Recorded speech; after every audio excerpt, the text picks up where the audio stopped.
کو ہو روزہ نبھائے گا اس کے لیے کیا اجر ہے؟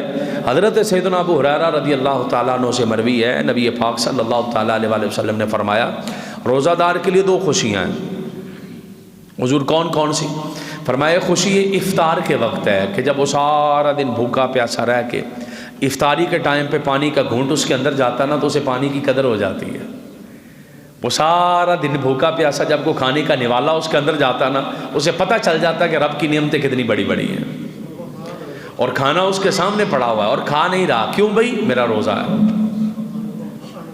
وہ سارے دن کے بعد جب اس کے سامنے ایک لمحہ پہلے بھی نہیں کھاتا، حلال کھانا، حلال روزی سے کمایا ہوا، پاکیزہ پیسوں سے لیا ہوا کھانا، پاکیزہ کھانا ہے، صحیح طریقے سے پکا ہوا ہے، پھر بھی اس کے باوجود اس کے سامنے پڑا کھا نہیں رہے، کیوں بھائی؟ وہ کہتا ہے میرا روزہ ہے۔ اور پھر وہ جب اعلان ہو جاتا ہے افطاری کا، پھر اب وہ کھانا جب نوالا منہ میں ڈالتا ہے تو اسے سمجھ آ جاتی ہے کہ واہ واہ میرے رب نے کتنی بڑی بڑی نعمتیں میرے لیے اتاری ہیں۔ لیکن اس لذت کو وہی محسوس کر سکتا ہے جس کا روزہ ہوتا ہے،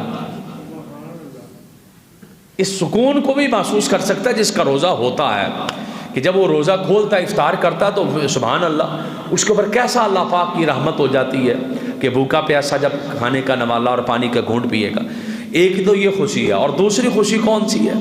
فرمایا دوسری خوشی یہ ہے کہ جب اپنے رب سے ملاقات کرے گا، یعنی روزہ دار کے لیے دوسری خوشی یہ ہے کہ بھوکا پیاسا جب دنیا میں رہا، روزے رکھے، اور اس کے بعد جب وہ دنیا سے چلا جاتا ہے اور میدان حشر میں اللہ کی بارگاہ میں جائے گا تو اس کے لیے جو بہت بڑی خوشی ہے وہ یہ ہے کہ رب اسے اپنا دیدار ہی کروا دے گا۔ تو یہ خوشیاں دو بڑی بڑی اس کے لیے ہے، دنیاوی لحاظ سے بھی اس کے لیے لذت، فرحت اور سرور کا سامان ہے، اور قیامت والے دن تو اللہ پاک اس کے لیے پھر بڑا بڑا انعام اس کے لیے رکھے گا۔ اور